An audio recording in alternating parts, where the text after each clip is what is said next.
Welcome back, Evan, to Fast Politics. How are It's so you? nice to be with you. I'm so glad to be with you. This has been great. Right? But we It's never got to do this until now. it it we I thought I had you on. That's why I said welcome back. You But did. So at my yeah. previous employer, one time I Yes. logged in, and then while I logged in, my boss said, "You can't do this podcast," and let it off. I won't say what that employer was, but it is a cable news network that uses those three letters to delineate itself. But now I work at They NOTUS, and I can which is talk to like a you, which is real wonderful. newspaper. Wait, did they really say you couldn't talk to me? Yeah, I was on, like, it literally, you were like, "Hi, we're on the podcast," and my boss was like, "You can't do this podcast." You can only write books about how bad Joe Biden is when you work at that network. That's the only opinion-y thing you can do. That is correct. That is correct, yeah. Alright, let's talk last night was one of those nights where I actually was interviewing, Mariska Hargitay about this amazing documentary she made about her mom, so I was not able to just be completely online, so I think I may have missed I was only able to spend 7 hours on my phone as opposed to the usual 70, so I may have missed some details, but give me the top line. This airs Saturday morning. So give us the sort of top line of the incredible news dump that happened yesterday, which Yeah, was Thursday. it was one of those classic nights. So, I'll put us in time and space. I write the Notice Daily newsletter Yeah, every morning, which means that what I'm doing at night is I'm sort of like reading all the stories we're going to be publishing tomorrow. I'm like looking at everything that's happening. And we had published this really interesting story about how the House was having trouble passing this Recisions Bill that Trump wants really badly. That's going to, defund a lot of public television, a lot of foreign policy stuff, a lot of foreign aid right, stuff. right. And one of the The reasons that bill that I just want to pause for a second. The bill that grows the BBB, which grows the deficit by $4 trillion, give or minus.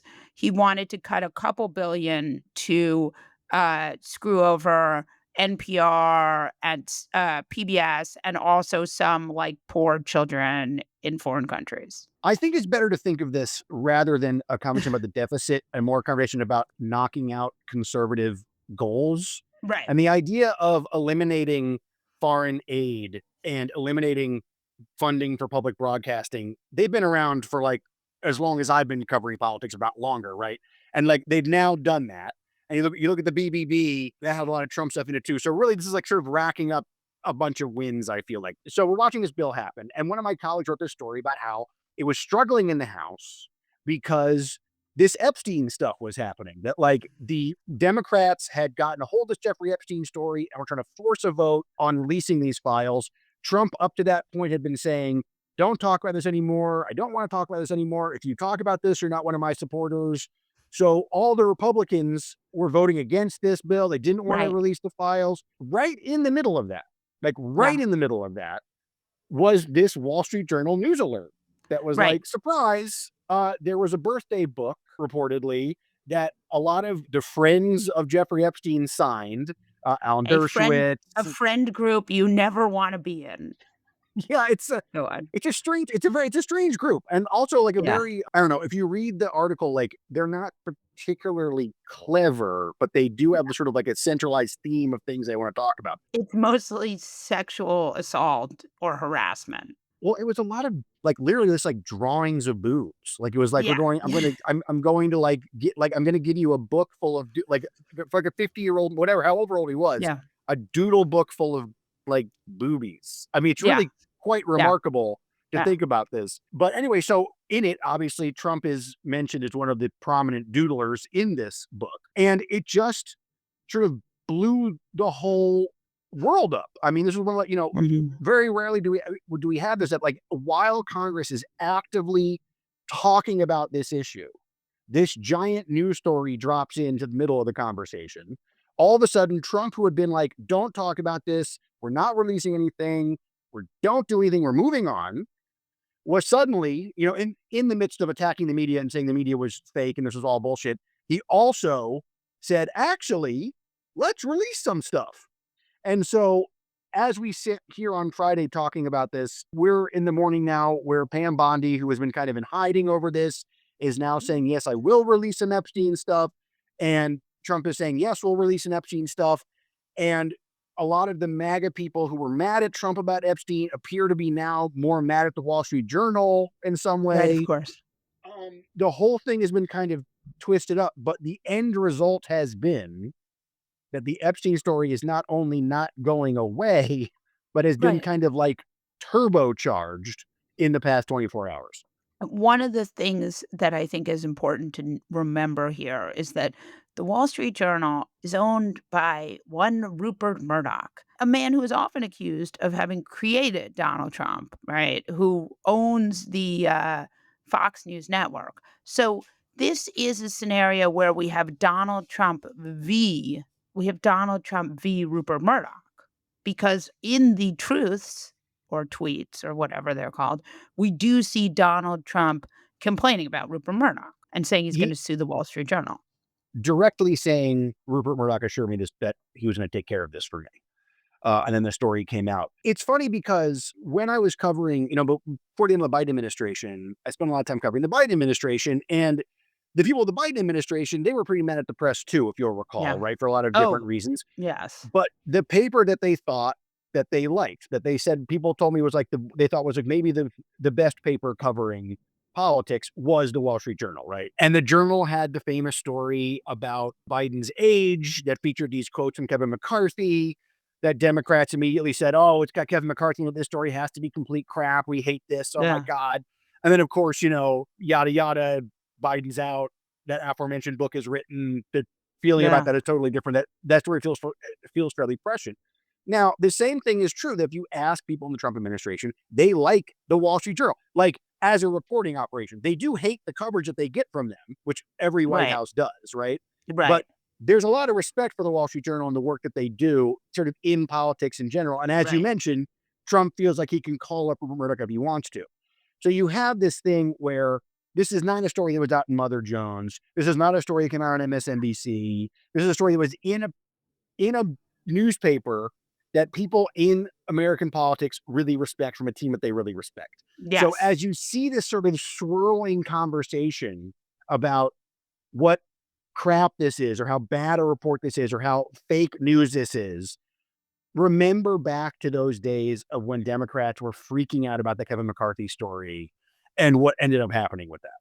Like, I feel like there's a lot of just kind of normal political pushback on the reporting, but it's very difficult in the world that we live in now, just to put those into a generalized context. But the truth is, like, the reaction is very normal. Like, we hate this story, they hate us.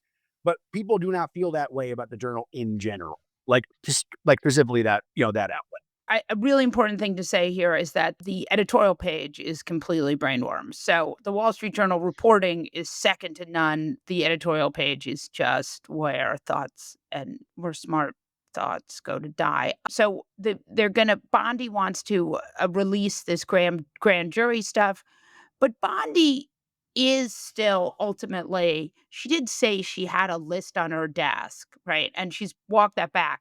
I mean, there are, just to be a devil's advocate and actually interested in facts for a minute, which no one else involved in this is, right? There were of thousands of documents and videos sent from the FBI to the DOJ, right? That actually did happen in season 1, right, of this fiasco. What season are we now? Like 12, 15, 130? I don't 100. know. So it's a very long It running show. Yeah, 10,000 look, episodes. again, let's do the face value argument, right? The person who's head of the FBI now, Kash Patel, he said there was a bunch of stuff that needed to come out for years before he became the head of the FBI, right? The person who's the deputy head of the FBI, Dan Bongino, said for years there's a bunch of stuff that needs to come out, right? And now, after this administration has changed over and those guys are in there, they signed off on this sort of like, actually, there isn't anything else to find, whatever. But now Democrats are saying, look, there's a bunch of stuff that needs to be found. We've seen, Senator Ron Wyden and some other Democrats saying there's a bunch of stuff to be found. The issue here is, I feel like the straight politics of this is I do think the White House doesn't want to talk about this. My colleague Jasmine Wright, who I write the newsletter with, spoke with a senior administration official this week, and they were kind of like, all right, we just need to weather this. This was back when Charlie Kirk was really complaining. I need a press conference from Pam Bondi to explain what's going on. And this White House, this senior administration official said, do you really think a press conference from Pam Bondi is going to put this to bed? Like, they are aware that they are in this situation where there really is no way kind of out of this, right? But there is this issue of we don't really know what remains that can be looked at. And so even with this stuff today, Trump said, I want the pertinent, I'm doing air quotes, people can't see it, the pertinent stuff from this grand jury testimony to be released, which of course means some filtration, right? And you've seen Pam Bondi talk about the fact that we can't release everything because some of it is maybe might re-victimize people, or maybe it's just kind of disgusting and not really, again, pertinent to the conspiracy that people want it to be. But the problem with that is that as long as there is sort of any document inside any drawer that has the word Epstein on it that is not released, they're going to be under pressure to release stuff. And I think that they really thought that they would be trusted in some way on this and could move on from this. And that is just clearly not the case, especially now with this new reporting.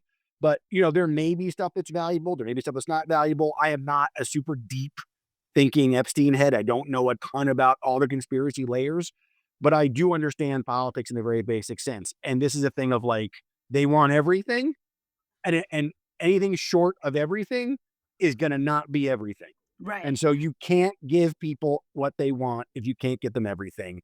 And it does seem very clear that everything is not on the table. In this siloed media ecosystem, there are things that would appall other people that Donald Trump has rode through, right? Because of the support of the base. Things like the women, the many allegations, things like, the many scandals, the this, the that. I mean, The where the tape, base, right, the the tapes, crypto, the the everything, the yeah. crypto. Yeah. I mean, we could be here all month. But the one thing that the base seems to genuinely be stuck on is the Epstein stuff. So there have been many, many scandals in Trump world where normal reporters on the opinion side or on the straight news side have gotten into like this is going to be the thing that ends Donald Trump, and it never is. Killing people in COVID, giving them bad advice, telling them none of that even touched him. But this seems to be something that has really gotten the base riled up in a way that it shows how much they are not really connected with the sort of world that we are, which I think Mm. is pretty interesting.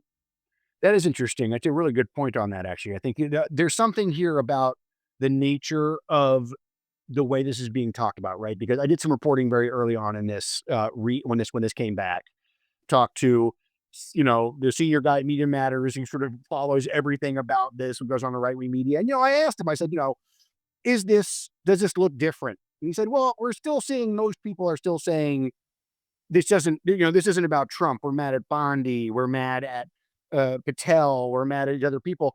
But when it comes to the idea of putting this away, what these people are kind of saying is like, Trump, you're being duped. Trump, you're being misled. Trump, you're not really in charge.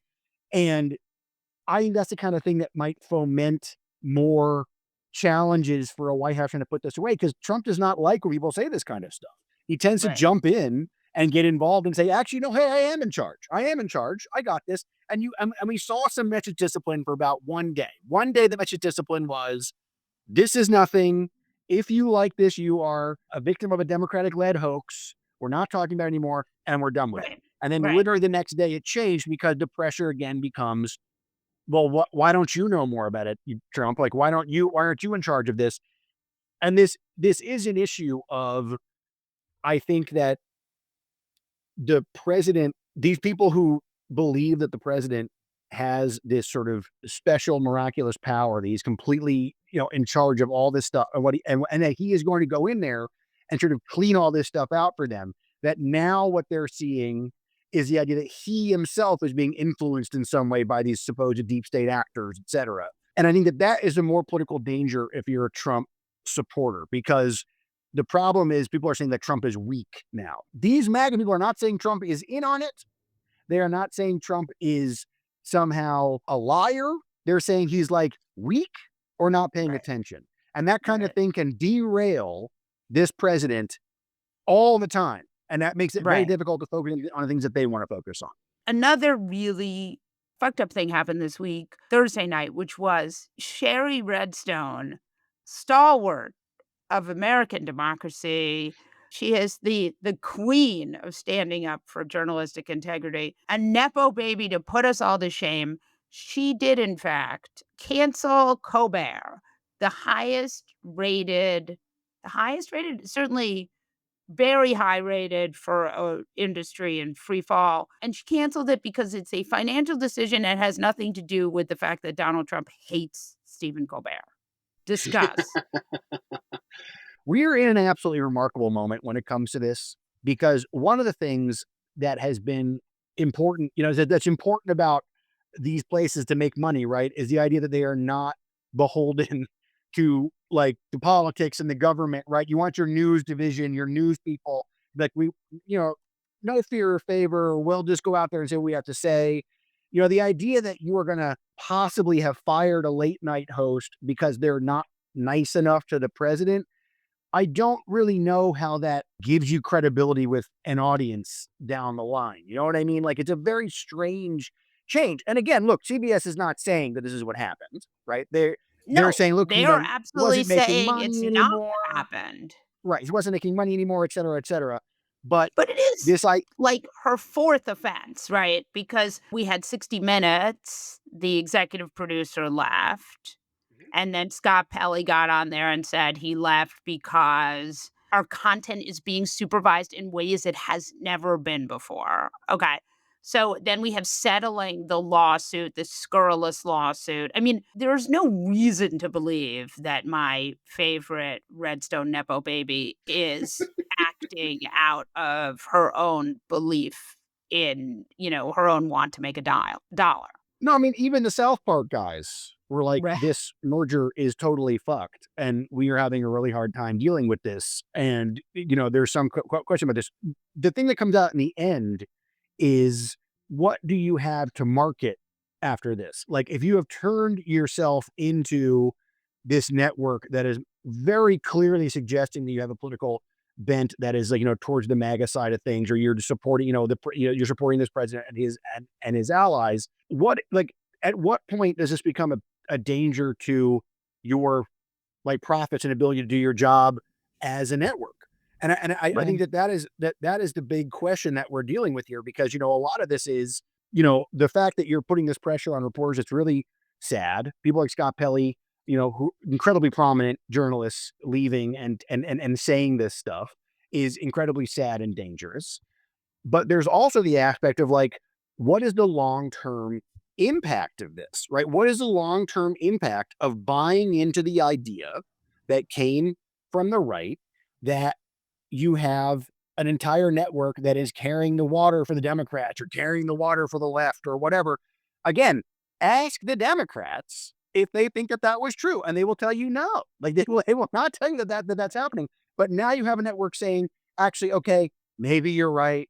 And now we're going to like actually look like we're carrying water for a side. And what makes Right. that really challenging is, I don't know what that means for my business down the road. I don't know what it means if one of the premier brands in my industry decides, actually, we are going to carry water now.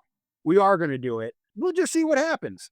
This is Seeing what happens could really mean both the demise of really good news, obviously, from that perspective, but also the demise of like the idea of what the news business is. And it's very, very dangerous and very scary. I don't know really what to say about it. When it comes to Colbert, this is all sort of like very high level entertainment level stuff. I do think that people who are connecting the dots between one of the most prominent and effective Trump critics and being fired in the middle of a lawsuit in which millions of dollars are extracted from that network, for being critical of Trump, you know, I can see how those dots are connected. I definitely Yeah. can. Evan, fellow hyphenate. Will Yes. you come back? Because we both have hyphenated names. You got it, right? Fellow hyphenated. No, anytime. Will you come back? No, this is great. I've been wanting to do this for a long time. Anytime.